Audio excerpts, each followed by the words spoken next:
Hola amigos, les habla Gustavo Contreras de Ministerio Saeta para darles la bienvenida a nuestro programa Sábado o Domingo, una historia del cambio del día sagrado, en que estudiaremos un asunto que ha sido debatido por siglos, a saber, la práctica cristiana de la observancia del Día del Señor. ¿Cuál es el verdadero día de reposo para el creyente moderno? Borroso al comienzo, establecido después, el domingo que desplazó al sábado como nuevo día de adoración será examinado a la luz de la mejor información histórica disponible. Así presentamos Sábado o Domingo, una historia del cambio del día sagrado. Historia, cambio, tiempo sagrado, tres conceptos que serán el hilo conductor de toda esta larga serie de estudio. Analizaremos historia, buscaremos razones del cambio y definiremos si es válido hoy sostener la vigencia de un tiempo sagrado semanal. Hoy nuestro sexto tema de estudio es Jesús efectúa más curaciones sabáticas. Para obtener una mayor comprensión del alcance de las reformas sabáticas de Cristo, consideraremos ahora episodios de curación adicionales. La curación de la mujer encorvada, reportada solo por Lucas en el capítulo 13, pareciera ser el último acto realizado por Jesús en la sinagoga. Leemos entonces Lucas 13 desde el 10 en adelante. Enseñaba Jesús en una sinagoga en el día del sábado y había allí una mujer que desde hacía 18 años tenía espíritu de enfermedad y andaba encorvada y en ninguna manera se podía enderezar. Cuando Jesús la vio, la llamó y le dijo: «Mujer, eres libre de tu enfermedad». Y puso las manos sobre ella, y ella se enderezó luego y glorificaba a Dios. Pero el principal de la sinagoga, enojado de que Jesús hubiese sanado en el día del sábado, dijo a la gente: 6 días hay en que se debe trabajar, en estos pues venid y sed sanados, y no en sábado. Entonces el Señor le respondió y dijo: Hipócrita, cada uno de vosotros no desata en el día del sábado su buey o su asno del pesebre y lo lleva a beber. Y a esta hija de Abraham, que Satanás había atado 18 años, ¿no se le había desatar de esta ligadura en el día del sábado? Al decir estas cosas se avergonzaban todos sus adversarios, pero todo el pueblo se regocijaba por todas las cosas gloriosas hechas por él. La creciente oposición de las autoridades debe haber hecho imposible para Cristo que continuara su ministerio sabático en la sinagoga. Este episodio, en comparación con la curación previa del hombre de la mano seca, en Lucas capítulo 6, del 6 al 11, muestra una evolución sustancial. Esto puede verse tanto en la actitud más decidida de Cristo, que automáticamente se pone en acción declarando a la mujer liberada de su enfermedad, capítulo 13, versículo 12 de Lucas, sin que se lo pidan, y en su reprensión pública al dirigente de la sinagoga, llamándolo hipócrita. Las autoridades también, en este caso el principal de la sinagoga, protestan, pero no fuera de la sinagoga, sino desde adentro, condenando públicamente a toda la congregación por buscar sanación en el día del sábado. Finalmente, la función redentora del sábado se expresa más explícitamente. El verbo liberar, soltar, en griego luen y apoluen, se usa ahora para aclarar el significado del sábado. Es difícil creer que el verbo fuera usado accidentalmente por Cristo, ya que en la breve narración se repite 3 veces, aunque en la traducción al español de la Reina Valera 60 se traduce con 2 sinónimos: ser libre y desatar. Esto es capítulo 13, versículos 12, 15 y 16, que leemos. Cuando Jesús la vio, la llamó y le dijo: «Mujer, eres libre de tu enfermedad». Allí el verbo griego que se utiliza, bien. Y luego 15 y 16. Entonces el Señor le respondió y le dijo: «Hipócrita, cada uno de vosotros no desata en el día de reposo su buey», etc. Y 16. Y a esta hija de Abraham, que Satanás había atado 18 años, ¿no se le debía desatar de esta ligadura en sábado? El verbo es usado por Jesús primeramente al dirigirse a la mujer: «Eres libre de tu enfermedad». La mujer que durante 18 años había estado encorvada, ante las palabras y toque de Cristo al instante, se enderezó y alabó a Dios. La reacción del principal de la sinagoga enfatiza el contraste entre la perversión prevaleciente del sábado por un lado y el esfuerzo de Cristo por restaurar al día su verdadero significado por el otro lado. Hay 6 días, anunció el principal, en los que se debe trabajar. Venid en estos días y sed sanados, dice él. Para el dirigente que veía el sábado como reglas para obedecer en lugar de personas a las que amar, la curación era un trabajo inadecuado para el sábado. Para Cristo, que estaba interesado en restaurar todo el ser, no había mejor día que el sábado para llevar a cabo este ministerio de salvación. Para aclarar esta función liberadora del sábado, Jesús usa 2 veces el verbo desatar. Primero, al referirse a una concesión rabínica: hipócrita, cada uno de vosotros no desata en el sábado su buey o su asno del pesebre y lo lleva a beber. Debe notarse que el abrevar a un animal en sábado no cae en la misma categoría de emergencia que rescatar a una oveja de un pozo, como lo cuenta Mateo 12:11. Esto es, Jesús trae ejemplos, tanto en Lucas como en Mateo, de situaciones de animales en sábado, pero en el caso de la curación de la mujer encorvada, la ilustración que él trae es el caso del animal al cual hay que abrevar. Y no cae en la misma emergencia que el rescatar a una oveja de un pozo, como cuenta Mateo 12:11. Uno se pregunta si un judío interesado en el dinero no soltaría en sábado a su bestia para que no experimentara un día sin agua y con ello pérdida de peso, lo que quizás llegara a representar menor valor de comercialización. Pero si condenaría en sábado a aquel que perdiera el peso de las cadenas satánicas, porque ello iría en contra del orden ritual del sábado, eso sí lo haría. Si Cristo estaba aludiendo a este pervertido sentido de valores, esto es, que la pérdida financiera derivada de descuidar un animal en sábado por no llevarlo a brevar, que si eso era más importante para algunos que suplir las necesidades de los seres humanos que no aportan beneficios, en fin, esta suposición no se puede afirmar. Sin embargo, el punto que Jesús hace es claro, a saber, que en sábado se proporciona un servicio de amor tanto al hombre como a los animales. Basándose en el concepto de desatar a un animal, Cristo usa nuevamente el mismo verbo en la forma de una pregunta retórica para extraer su conclusión. Y a esta hija de Abraham, que Satanás había atado 18 años, ¿no se le debía desatar de esta ligadura en el día sábado? Lucas 13:16. Argumentando de un caso menor a un caso mayor, Cristo muestra cómo el sábado había sido paradójicamente distorsionado. Un buey o un asno podían ser liberados de su pesebre en sábado, pero una mujer sufriente no podía ser liberada de su enfermedad física y espiritual en ese día. ¡Qué perversión del sábado! Cristo actuó, por tanto, en contra de la tradición normativa para restaurar el sábado al propósito previsto de Dios.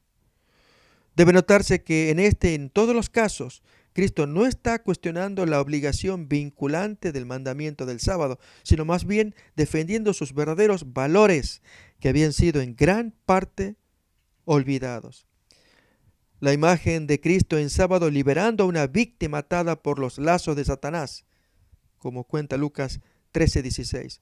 Recuerda el anuncio de Cristo de su misión de proclamar la liberación a los cautivos. Nos acordamos de Lucas capítulo 4:18, basado en Isaías, si nos acordamos, capítulo 61, el mensaje dado o la misión dada al Mesías. Decía entonces 4:18 de Lucas: el Espíritu del Señor está sobre mí por cuanto me ha ungido para dar buenas nuevas a los pobres, me ha enviado a sanar a los quebrantados de corazón, a pregonar libertad a los cautivos. Y aquí entonces él estaba proclamando la liberación de la atadura de esta mujer que 18 años estaba atada a Satanás. La liberación de una hija de Abraham de los lazos de Satanás en el día sábado representa entonces el cumplimiento de la tipología mesiánica del día de reposo. Paul Jewett comenta perspicazmente este tema. Allí en su libro del Lord's Day, en la página 42, leemos de Paul Jewett: tenemos en las sanidades de Jesús en sábado no solo actos de amor, compasión y misericordia, sino verdaderos actos sabáticos, actos que muestran que el sábado mesiánico, el cumplimiento del descanso sabático del Antiguo Testamento, ha penetrado en nuestro mundo. Por lo tanto, el sábado, entre todos los días, es el más apropiado para la curación. Esto es que ha penetrado en este mundo el sábado mesiánico con mayúscula, con pies y manos y ojos, esto es Jesús, palabras que agregamos para entender el pensamiento de Paul Jewett. El significado redentor de las curaciones del sábado de Cristo puede verse también en el ministerio espiritual, además del físico, que Jesús proporciona a aquellos a quienes Él sana. Por ejemplo, miramos en Marcos capítulo 1, versículo 25. Recordamos entonces que ese significado redentor de las curaciones de Jesús también se ve en un ministerio espiritual, además del físico. 1.25 de Marcos, Jesús, que le dice al endemoniado, le reprendió al demonio: cállate y sal de él, y con ello vemos la restauración espiritual de este hombre apoderado por Satanás.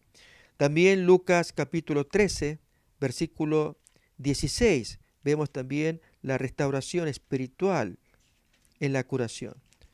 Lucas 13, 16 leemos: y a esta hija de Abraham que Satanás había atado 18 años, ¿no se le debía desatar? Entonces, una recuperación espiritual de esta mujer atada por Satanás. Lo mismo también en San Juan capítulo 5, 14, que veremos en detalle más adelante, la curación del paralítico en sábado.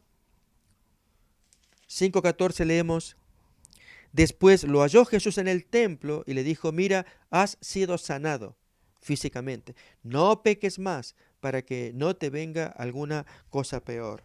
Y entonces le da también sanidad espiritual en tanto obedezca el mandamiento de la ley. O en el capítulo 9 de San Juan, versículos 35 al 38, en la curación efectuada al ciego de nacimiento en sábado. Ahora, además de la recuperación física de sus ojos, miramos la recuperación espiritual. 9:35. Oyó Jesús que lo habían expulsado de la sinagoga, al hombre curado en sábado. Y hallándole le dijo: ¿crees tú en el Hijo de Dios? Él respondió: ¿y quién es, Señor, para que crea en él? Jesús le dice: pues lo has visto, y el que habla contigo, él es. Entonces él dice: creo, Señor, y lo adoró. Podemos preguntar: ¿cómo llegaron a ver el sábado la mujer y las personas que presenciaron las intervenciones salvadoras de Cristo? Lucas informa que mientras los adversarios de Cristo fueron avergonzados, nos acordamos de Lucas capítulo 13, versículo 17, cuando se produjo la curación de la mujer encorvada, al decir él estas cosas, se avergonzaban todos sus adversarios. Mientras Lucas informa esto, por cómo justifica el Señor su actividad salvadora en sábado, el pueblo, por el contrario, se regocija y la mujer glorifica a Dios. Miramos esto, capítulo 13, versículo 13. Y puso las manos sobre ella y ella se enderezó luego y glorificaba a Dios. O aún el 17, al decir él estas cosas, se avergonzaban todos sus adversarios, pero todo el pueblo se regocijaba por todas las cosas gloriosas hechas por él. Con ello miramos dos actitudes opuestas frente al sábado. El caso de la gente que recibía el beneficio y aún el pueblo que simpatizaba con ello, y el caso de los opositores de Jesús, los fariseos, que se ofendían y aún tramaban hacerle daño al maestro. Indudablemente para la mujer y para todas las personas bendecidas por el ministerio sabático de Cristo, el día llegó a ser el memorial de la curación de sus cuerpos y almas, del éxodo de las cadenas de Satanás a la libertad del Salvador. Este cumplimiento por parte de Cristo de la simbología del sábado del Antiguo Testamento, según pudo verse en su sermón de Nazaret, no implica, como sugiere Paul Jewett, que los cristianos están libres del sábado para congregarse en el primer día, sino más bien que Cristo, mediante el cumplimiento de la tipología redentora del sábado, hizo de ese día un memorial adecuado, permanente y aún vigente de su misión redentora. Notamos, los autores pueden coincidir en cuanto al hecho y el significado de las curaciones sabáticas de Cristo, y que en Jesús se cumplía todas las previsiones traídas en el Antiguo Testamento con respecto al sábado. Jesús era, dicho en pocas palabras, como un sábado caminando, pero que de allí Él, con la autoridad que tenía como Señor del sábado, anular el día y poner otro, o dar vigencia a un nuevo día, en este caso el domingo, es un salto muy grande y que no se está viendo que esté justificado. Jewett sostiene que los cristianos solo necesitan retener del sábado la costumbre de reunirse semanalmente cada 8 días para hacerlo el primer día de la semana, pero a la vez expresa que es un día que representa una categoría permanente para interpretar la historia redentora, y allí vemos la contradicción en los pensamientos de este autor. Miremos, por ejemplo, algunos de sus extraños planteos. En la página 82, Paul Jewett, en su libro The Lord's Day, dice: el principio del sábado, entonces, es tanto un ceremonialismo del Antiguo Testamento que ha sido cumplido y eliminado en Cristo, y al mismo tiempo una categoría interpretativa permanente de la historia de la redención que tiene definidas implicaciones teológicas. Los cristianos, por lo tanto, están tanto libres del sábado para congregarse en el primer día y, sin embargo, permanecen bajo el signo del sábado en que ellos se reúnen cada séptimo día, esto es el domingo. Notamos la contradicción del hecho, primeramente por tratar el sábado como ceremonialismo del Antiguo Testamento, cumplido y eliminado en Cristo, dice el autor, pero al mismo tiempo retener en el sábado una categoría que interpreta la historia de la redención. A través del sábado poder leer más el plan de salvación, efectivamente, como ocurre con el año sabático y el año jubilar. Luego el autor agrega, estoy comentando, que los cristianos están tanto libres del sábado para reunirse en el primer día. Notamos eso. Pero luego entonces la contradicción. Y sin embargo permanecen bajo el signo del sábado, en que ellos se reúnen cada séptimo día. Y como él no propone que se reúnan el sábado, se entiende que ese séptimo día que él sugiere es el domingo. Por eso nos hacemos esta pregunta: ¿no es paradójico reconocer por un lado que el sábado representa en el Nuevo Testamento las bendiciones de la redención de Cristo, y luego por otro lado elegir un día diferente para conmemorar al Redentor? Bien, aquellos que se niegan a dar una mirada honesta a la validez bíblica e histórica de la observancia del domingo no pueden dar respuesta satisfactoria a este dilema, una contradicción, eliminando el sábado pero reteniendo de él su interpretación histórica del plan de salvación. Miremos ahora otras más curaciones de Jesús. El caso del paralítico de Juan 5 y del hombre ciego de Juan 9. Esta relación entre el sábado y la obra de salvación está bien representada en los dos milagros sabáticos informados solamente por el Evangelio de Juan. Esto es el capítulo 5 y el capítulo 9. Debido a su similitud sustancial, vamos a mirar estos milagros juntos.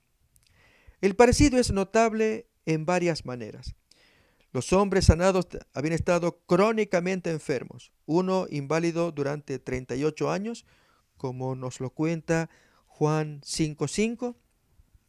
Así vamos leyendo ambos textos, Juan 5 y Juan 9. Y había allí un hombre que hacía 38 años que estaba enfermo, inválido.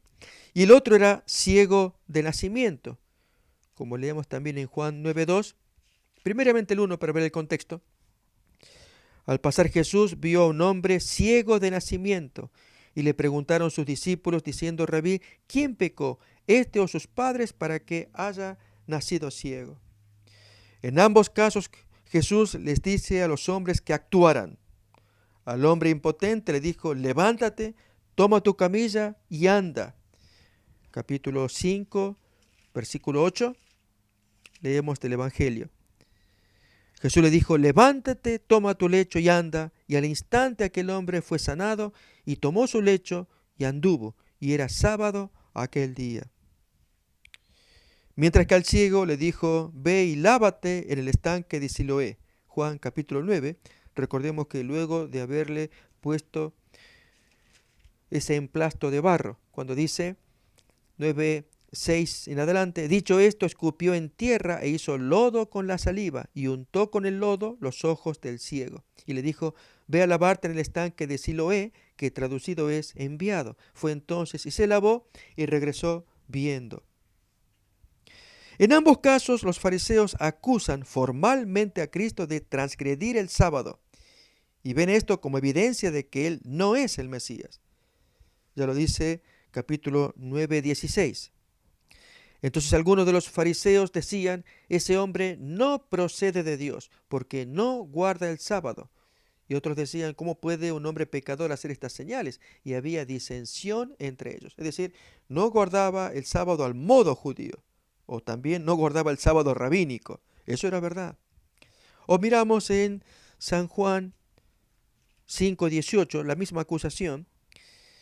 Por esto los judíos aún más procuraban matarlo, porque no solo quebrantaba el día de sábado, y reiteramos, era quebrantar el modo judío o cómo ellos entendían el sábado, que es el sábado rabínico, sino que también decía que Dios era su propio Padre, haciéndose igual a Dios. En ambas situaciones, el cargo contra Cristo no involucra principalmente el acto real de curación, sino más bien la ruptura de las leyes sabáticas rabínicas, al ordenar al inválido que cargue su catre y, en el caso del ciego, preparar el barro para los ojos del ciego. Miremos entonces en San Juan 5, y así entonces que estamos mirando ambas curaciones simultáneamente. Capítulo 5, versículos 8, 10 y 12.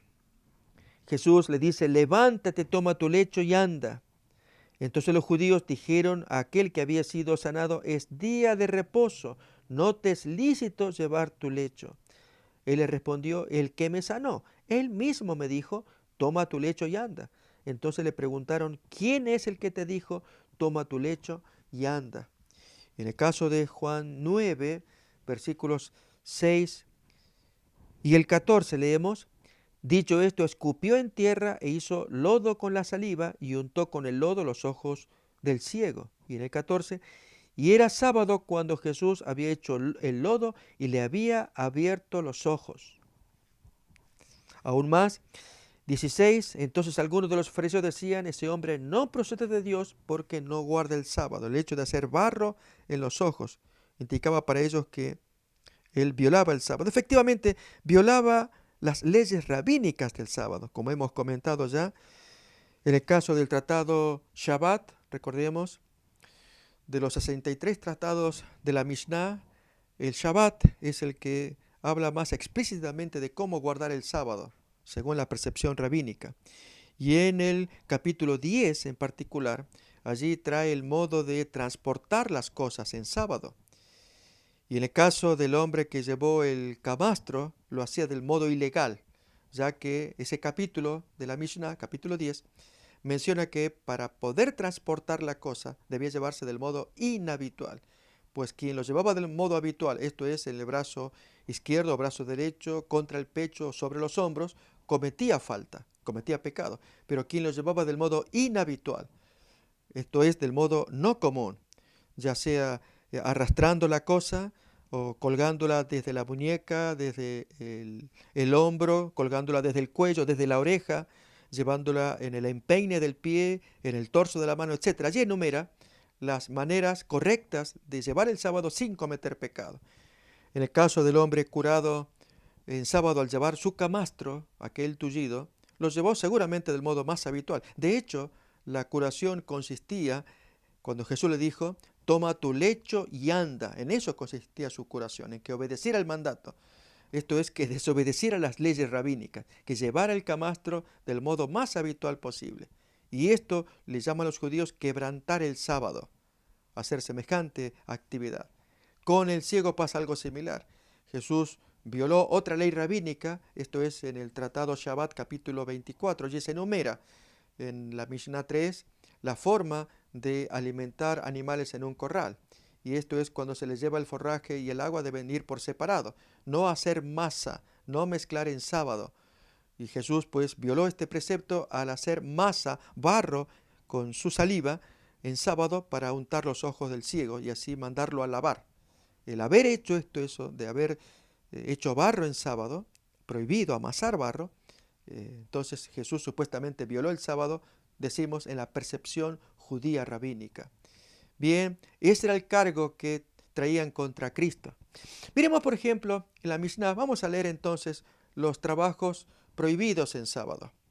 Ahí tenemos allí los principales trabajos prohibidos son 40 menos 1, dijimos. Sembrar, arar, en fin, hemos enumerado, y amasar también. Esto es en el capítulo 7.2. En el Tratado Shabbat capítulo 24 ahora, versículo 3, leo: se puede poner el pienso o forraje en el pico de las gallinas y el agua en el salvado, pero sin amasarlo. Y en el Tratado Shabbat capítulo 10, en la Mishnah 3, leemos ya literalmente en cuanto a la transportación en sábado. El que transporte algo en sábado con la mano derecha o con la izquierda en su seno, o sea, contra su pecho, o sobre sus espaldas u hombros, es culpable, porque así acostumbraban a acarrear los hijos de Coat. Recordemos que ellos eran los encargados de transportar sobre las espaldas los objetos del tabernáculo, como cuenta número 7.9.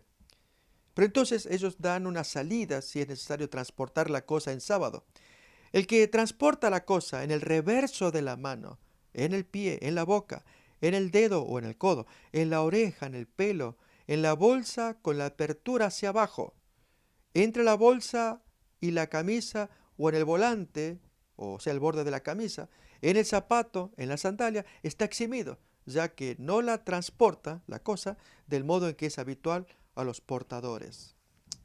Los rabinos basaban su prohibición de llevar una carga en sábado leyendo el texto de Jeremías capítulo 17, versículos 19 al 27. Vamos pues entonces a ver el texto básico del cual surgió la interpretación en cuanto a la transportación de cosas. Bien, en Jeremías 17, versículo 19, leemos así: así me ha dicho Jehová, ve y ponte a la puerta de los hijos del pueblo, por la cual entran y salen los reyes de Judá, y ponte en todas las puertas de Jerusalén y diles: oíd la palabra de Jehová, reyes de Judá y todos los moradores de Jerusalén, que entráis por estas puertas. Así ha dicho Jehová: guardaos por vuestra vida de llevar carga en el sábado y de meterla por las puertas de Jerusalén. Ni saquéis carga de vuestras casas en sábado, ni hagáis trabajo alguno, sino santificad el día de reposo, como mandé a vuestros padres. Bien, allí miramos en esencia el mandamiento de no introducir cargas por las puertas de Jerusalén. Aún Nehemías entendió el mandamiento en sus días, y así fue como contribuyó a que se produjera la reforma en la guardia del sábado, ya que estaban violando abiertamente este mandato que leímos de Jeremías. Leemos en Nehemías capítulo 13, versículo 15 en adelante. En aquellos días vi en Judá a algunos que pisaban en lagares en el día sábado, y que acarreaban haces o fardos, y cargaban asnos con vino, y también de uvas, de higos, y toda suerte de carga, y que traían a Jerusalén en sábado, y los amonesté acerca del día en que vendían las provisiones. También había en la ciudad tirios que traían pescado y toda mercadería, y vendían en día de reposo a los hijos de Judá en Jerusalén. Y reprendí a los señores de Judá y les dije: qué mala cosa es esta que vosotros hacéis, profanando así el sábado. ¿No hicieron así vuestros padres, y trajo nuestro Dios todo este mal sobre nosotros y sobre esta ciudad? Y vosotros añadís ira sobre Israel, profanando el sábado. Sucedió pues que cuando iba oscureciendo las puertas de Jerusalén antes del sábado, dije que se cerrasen las puertas y ordené que no las abriesen hasta después del sábado. Y puse las puertas a algunos de mis criados para que en día de reposo no introdujeran carga. Nehemías, sin embargo, deja perfectamente en claro que el propósito de la medida era dejar de comerciar en sábado y no tanto la prohibición de llevar pertenencia personal necesaria en sábado, que es allí donde los rabinos legislaron más detalladamente qué cosas se podían o no transportar e incluso en qué distancias también lo podían hacer. En ambos casos, la curación del paralítico y del ciego, Cristo rechaza el cargo de quebrantar el sábado, argumentando que sus obras de salvación no solo no están impedidas, sino más bien contempladas por el mandamiento del sábado. Miremos en San Juan capítulo 5, lo mismo también veremos con la otra curación de Juan capítulo 9, pero más claro aparece en San Juan 5, versículo 16 y 17. Y por esta causa los judíos perseguían a Jesús y procuraban matarlo porque hacía estas cosas en sábado. Jesús les respondió: mi Padre hasta ahora trabaja y yo trabajo. Notemos una solemne defensa que él hace de las labores sabáticas. Aún en San Juan capítulo 7, 23, refiriéndose a este hecho de la curación del paralítico en sábado. Dice entonces 7:23, si recibe el hombre la circuncisión en el sábado para que la ley de Moisés no sea quebrantada, ¿os enojáis conmigo porque en sábado sané completamente a un hombre? O aún en San Juan capítulo 9, versículo 4, me es necesario hacer las obras del que me envió, entre tanto que el día dura, la noche viene cuando nadie puede trabajar. Bien, con eso Jesús enfatiza que su labor sabática está fielmente contemplada en las reformas que él va a hacer, aunque a los judíos les llegue a escandalizar. Antes de examinar la justificación de Cristo para sus actividades y su observancia del sábado, debe llamarse la atención al verbo respondió de San Juan 5:17 y 5:19, en griego apekrínato, que Juan utiliza para introducir la defensa de Jesús. Esta forma verbal ocurre solo 2 veces en Juan.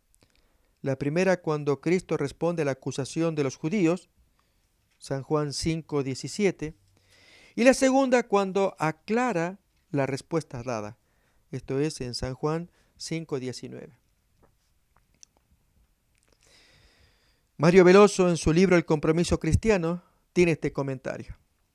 En la página 118 y 119 dice esto: la palabra normal que aparece en Juan para la idea de responder es apecrice, que más de 50 veces repite un incoloro contestó.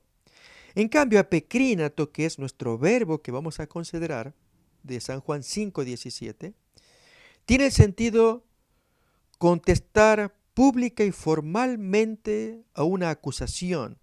Y de acuerdo con esto, la frase significa él hizo su defensa.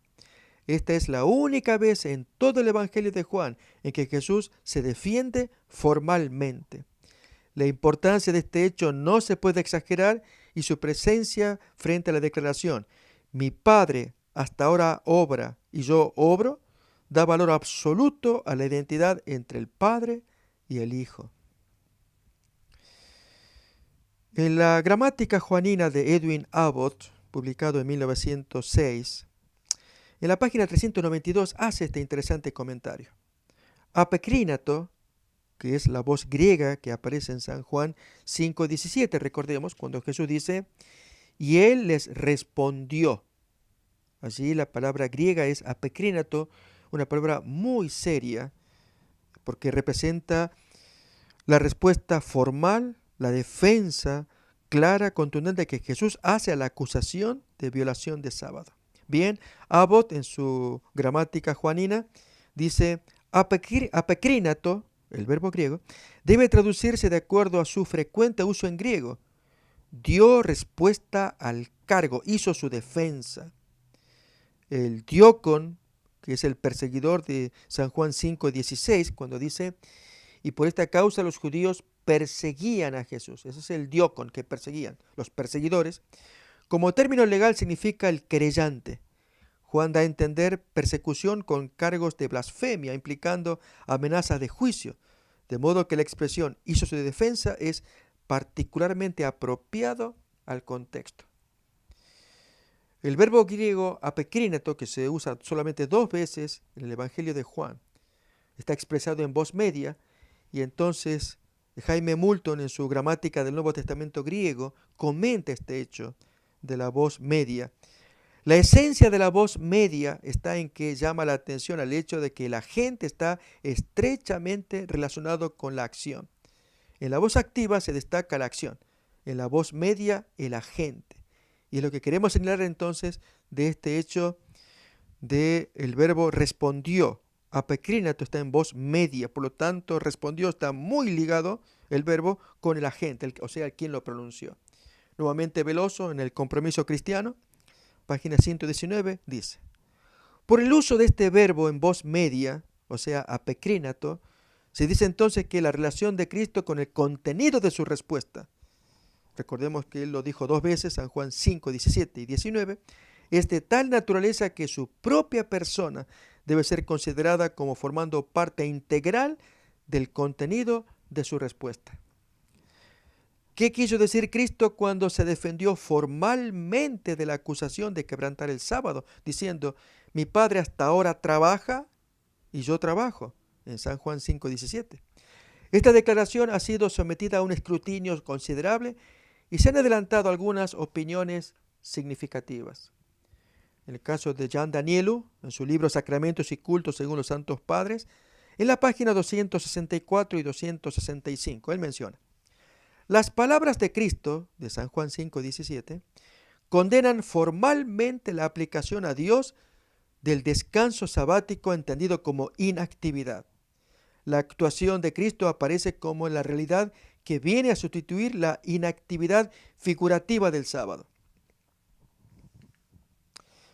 Rordorf, en su libro Sunday, Domingo, menciona: Juan 5:17 intenta interpretar Génesis 2, versículos 2 y 3, recordemos del descanso del Creador en sábado, en el sentido de que Dios nunca descansó desde el principio de la creación, que Él aún no descansa, sino que descansará al final.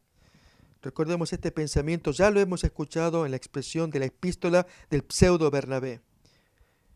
A la luz del pasaje paralelo de Juan 9:4, Rodolphe, entonces él supone, el reposo sabático prometido de Dios encontró su cumplimiento en el descanso de Juan en la tumba. Jesús deriva para sí mismo la abrogación del mandamiento de descansar en el sábado semanal desde la interpretación escatológica de Génesis 2, versículos 2 al 3, esto es, que el reposo de Dios se dio en la tumba de Cristo. Notamos interpretaciones un tanto extrañas, como que Dios no descansó sino cuando finalmente el sábado, andante y caminante, esto es Cristo, descansa en la tumba. Allí entonces aquel descanso de Génesis 2:3, luego de la creación, realmente ocurre cuando Jesús está en la tumba. Esta es la opinión de Rordorf. Miremos la de Jewett. Él interpreta la expresión mi Padre hasta ahora trabaja como implicando un movimiento en la historia redentora de la promesa al cumplimiento, es decir, de la promesa del reposo sabático del Antiguo Testamento al cumplimiento encontrado en el día de la resurrección. Dice así el autor: la expresión hasta ahora implica que el verdadero sábado divino, que es el tiempo cuando nuestro Señor no obrará más, estando en la tumba, aún no ha llegado. ¿Cuándo es este tiempo cuando el Hijo habrá acabado la obra que su Padre le dio que hiciese? ¿No es cuando pondrá al último enemigo bajo sus pies, incluso la muerte, al resucitar a todos los que el Padre le dio en el último día? Juan capítulo 6, 39 y 40. Detrás de la afirmación de que Jesús y su Padre deben obrar hasta que Él haya acabado lo que le fue dado que hiciese, está la idea de que el conclusivo descanso de Dios no fue logrado al fin de la primera creación. Esto es Génesis capítulo 2, versículos 2 y 3. Nuevamente, tanto este autor Jewett como Rordorf siguen la opinión de la epístola del pseudo Bernabé, recordemos del año 130, que Dios, el Creador, no descansó en la primera semana de la creación. Según pseudo Bernabé, Dios descansaría allí después del advenimiento del Hijo de David, dice él. Esto es, del advenimiento de la segunda venida. A partir de allí ya Dios descansará el sábado. Pero según estos autores, Jesús en la tumba hace que el Creador ya obtenga su descanso, porque Jesús es el sábado caminante y al descansar en la tumba allí entonces Dios descansa. Y el argumento se basa en la opinión de que el descanso de Dios no se logró al final de la primera creación, en la primera semana de la creación, sino en el domingo, en el día de la resurrección de Cristo. El domingo, pues, representa para Jewett el cumplimiento y culminación del reposo divino prometido por el sábado del Antiguo Testamento. Notemos una interpretación también extraña de transferir del sábado al domingo las características de descanso. Uno preguntaría qué relación tiene el domingo propiamente con el sábado. Otro autor, Oscar Cullmann, argumenta que la celebración del domingo en el lugar del sábado no representa la desobediencia al cuarto mandamiento, porque según 5:17 de Juan, el verdadero descanso de Dios se cumple primeramente en la resurrección de Cristo. Esto lo dijo en sábado y domingo según el Evangelio de Juan. ¿Notamos? Aún los autores Hoskins y Davy en el cuarto Evangelio dicen este comentario similar: el obrar de Dios, de San Juan 5:17, implica no la violación de la ley del sábado, sino su completo derrumbamiento y cumplimiento, porque su vacío, el del sábado, está ahora lleno del amor creativo y vivificante de Dios, esto es a través del domingo. ¿Es esto una interpretación legítima de San Juan 5:17? ¿Cesó el trabajar hasta ahora de Dios, como Jesús expresó, en el momento de la resurrección de Cristo? ¿Por qué debería Dios obrar hasta ahora para hacer derrumbar el sábado? ¿Está Dios obrando en contra de sí mismo? Veremos que estas nociones son ajenas al Evangelio de Juan. Para apreciar la validez de estas interpretaciones, primero tenemos que determinar el significado de la expresión mi Padre trabaja hasta ahora, en griego geos arti, y posteriormente establecer su relación con la cuestión del sábado-domingo. Existe un amplio consenso de opinión para ver el trabajar hasta ahora del Padre, según miramos en San Juan 5:17, como una referencia a la obra de creación mencionada en Génesis, capítulo 2, versículos 2 y 3. En otras palabras, que el trabajar hasta ahora, que Jesús menciona en su defensa por la curación del paralítico, que el trabajar hasta ahora se relaciona con creación. Este es el caso, miremos, interpretaciones antiguas, nos la trae C.H. Dodd en su interpretación del cuarto evangelio, en la página 321, dice: Juan 5:17 sitúa de golpe la controversia en el más alto nivel teológico. Para apreciar el significado de lo que se dice será conveniente tener presente que la afirmación de Génesis 2:3 de que Dios descansó de su trabajo el séptimo día había dado origen a debates y especulaciones en los círculos judíos. Se cuenta que 4 rabinos eminentes, Gamaliel II, Josué ben Hananías, Eliezer ben Azarías y Akiva, durante una visita a Roma fueron desafiados sobre el punto de si Dios observa su propia ley, poniendo como ejemplo la ley del sábado. La solución particular que los rabinos ofrecieron no nos interesa, pero ha de observarse que estos suponían que Dios sigue de hecho trabajando y trataron de justificar el quebrantamiento aparente del mandato. Un comentario aquí interesante es que los 4 rabinos probaban que Dios no llevaba más peso o carga que su propia morada, esto es el cielo y la tierra. De modo entonces que él no podía violar las leyes rabínicas, ya que él no cargaba más peso que su propia morada, el cielo y la tierra, o que no lo llevaba a una distancia mayor que su propia estatura, es que no violaba el Erub, para poder caminar el kilómetro para el hombre, para Dios entonces su estatura es que su trabajo cae dentro de los límites permitidos. Notamos una interpretación absolutamente extraña, poner las reglas humanas o una regla humana para ver si Dios, el Creador, violaba o no su propia ley según las medidas creadas por los rabinos. Miramos de John Bernard en su Evangelio según San Juan, un comentario, la página 236, él escribió así: las palabras expresan la idea de que Dios no guarda el sábado, esto es, geos arti. Recordemos la palabra griega que Jesús utiliza allí, o que cuando él habla, Juan lo pone en griego. Es decir, él no guarda el sábado hasta ahora. El trabajo de Dios no ha sido interrumpido desde la creación. El descanso de Dios es para el futuro.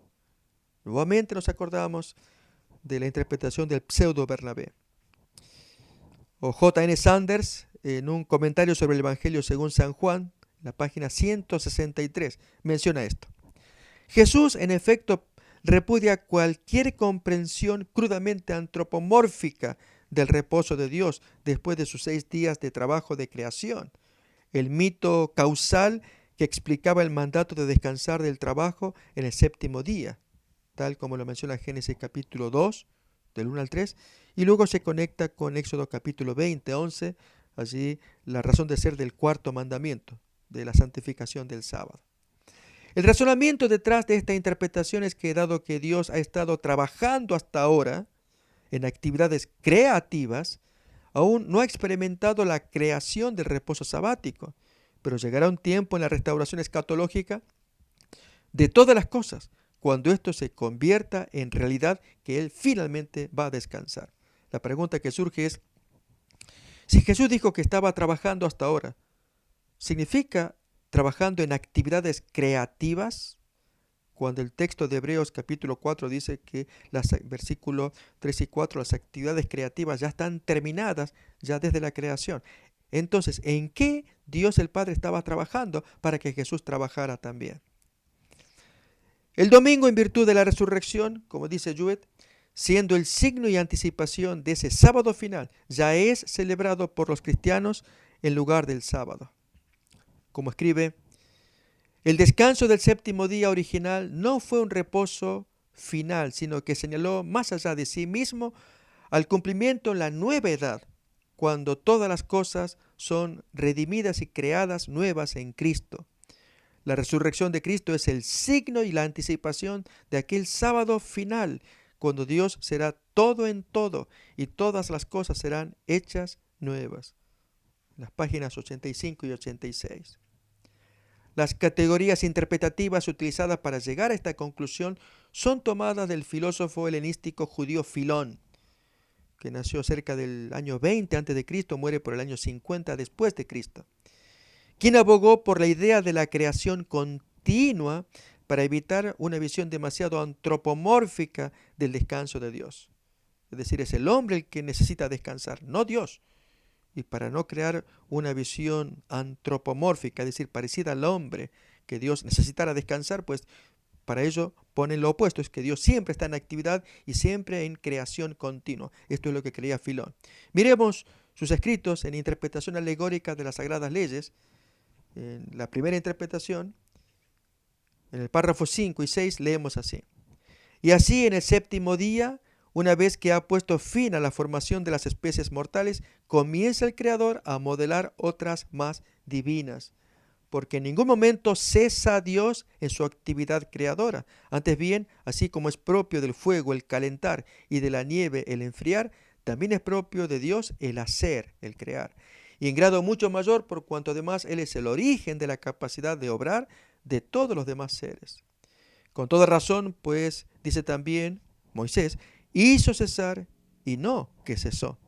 Porque hacer cesar a las cosas que aunque aparentemente producen, nada producen realmente, pero Él no cesa de hacer. Por eso Moisés añade a hizo cesar la aclaración a aquellas cosas que Él había comenzado. Génesis 2:3. En efecto, todas aquellas cosas que se producen por medio de nuestras artes, una vez concluidas, se estabilizan y permanecen como están. En cambio, ¿cuántas produce la divina sabiduría? finalizadas entran en un nuevo movimiento, pues sus terminaciones son origen de otras cosas nuevas, como el fin del día es el comienzo de la noche. Filón parece distinguir entre la creación de cosas mortales que se completó con el reposo divino y la creación de las cosas divinas que aún continúa. Allí, otra vez en su interpretación alegórica de las sagradas leyes, en la primera interpretación, ahora el párrafo 16, en el séptimo día pues cesó, según Filón, hizo cesar de todas las obras que había hecho. Es como leemos en el texto, que Dios fue el que cesó, no que hizo cesar, como entiende Filón.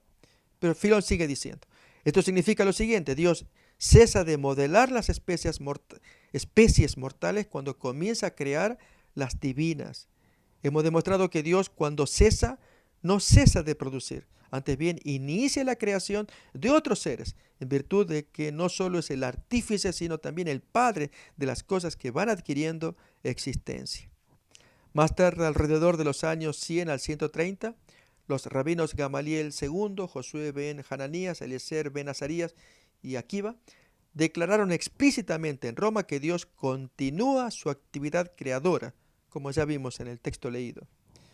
Ya notamos antes que este argumento fue tomado por los padres eclesiásticos para invalidar la observancia del sábado. Orígenes, por ejemplo, alegorista oriundo de Alejandría como Filón, usando el texto de San Juan 5:17, mi padre hasta ahora trabaja y yo trabajo. Y otro alegorista, la carta del pseudo Bernabé, ellos escriben. Orígenes, en sus homilías sobre el libro de Números, en el capítulo 23:4, dice así: Jesús muestra con esto, con San Juan 5:17, mi padre trabaja hasta ahora y yo trabajo, que Dios no cesa de ordenar el mundo en ningún sábado de este mundo. El verdadero sábado en el cual Dios descansará de todas sus obras será, por lo tanto, el mundo venidero. Bien, como dijimos, esta opinión proviene del pseudo Bernabé, del que leemos a continuación en el capítulo 15, versículos 3 en adelante. Este escrito data del año 130 de la era cristiana. Del sábado él habla en el principio de la creación. Y Dios hizo las obras de sus manos en 6 días y terminó el séptimo día y reposó y lo santificó. Observad, hijos, lo que significa esto. Él terminó en 6 días.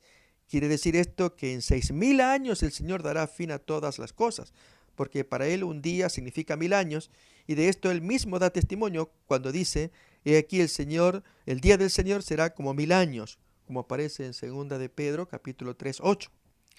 Por tanto, hijos, en 6 días, esto es, dentro de 6.000 años, todo tendrá fin. Y el texto luego que dice en Génesis, y él reposó el séptimo día. Comenta pseudo Bernabé, esto significa cuando su Hijo venga y ponga fin al periodo del inicuo y juzgue a los impíos y cambie el sol y la luna y las estrellas, entonces él reposará verdaderamente el séptimo día. Esta noción de una creación divina, continua, presente en el judaísmo helenístico es, sin embargo, ajena a las enseñanzas del Evangelio de Juan. En armonía con el punto de vista de todos los libros de la Biblia, Juan enseña que las obras creadoras de Dios se llevaron a cabo en un tiempo pasado conocido como principio. Si nos acordamos en San Juan capítulo 1:1, nos dice, en el principio era el verbo y el verbo era con Dios y el verbo era Dios. Todas las cosas por él fueron hechas y sin él nada de lo que ha sido hecho fue hecho. Esto es en el principio. En este comienzo, a través de la palabra que estaba con Dios, Juan 1:1, todas las cosas fueron hechas y sin él nada de lo que fue hecho fue hecho. Juan 1:3. Tanto la frase en el principio, arché en griego, como la forma indefinida, auristo, del verbo egéneto, llegó a ser, indican con suficiente claridad que las obras de la creación se consideran concluidas en un pasado distante, indefinido. Claramente también lo enseña Hebreos capítulo 4, versículo 3. Pero los que hemos creído entramos en el reposo de la manera que dijo, por tanto juré en mi ira, no entrarán en mi reposo, aunque las obras suyas estaban acabadas desde la fundación del mundo. El hecho de que en Juan 5:17 las obras del Padre se identifican con las realidades o las hechas por Cristo en la tierra indica que no podría referirse a obras creativas. Este es el punto, ya que Cristo en ese momento no estaba ocupado en obras de creación. ¿Cuáles son las obras del Padre que el Hijo identifica como suyas? ¿Son las obras de creación o son obras de otra naturaleza en la que Jesús se justifica? Será importante dilucidar qué quiso decir Jesús en su muy importante defensa, según cuenta San Juan 5:17. Mi Padre hasta ahora trabaja y yo trabajo. Tema que estudiaremos en la siguiente emisión. Hasta entonces, gracias por acompañarnos en esta serie Sábado o Domingo, una historia del cambio del día sagrado. Hasta que nos encontremos, gracias.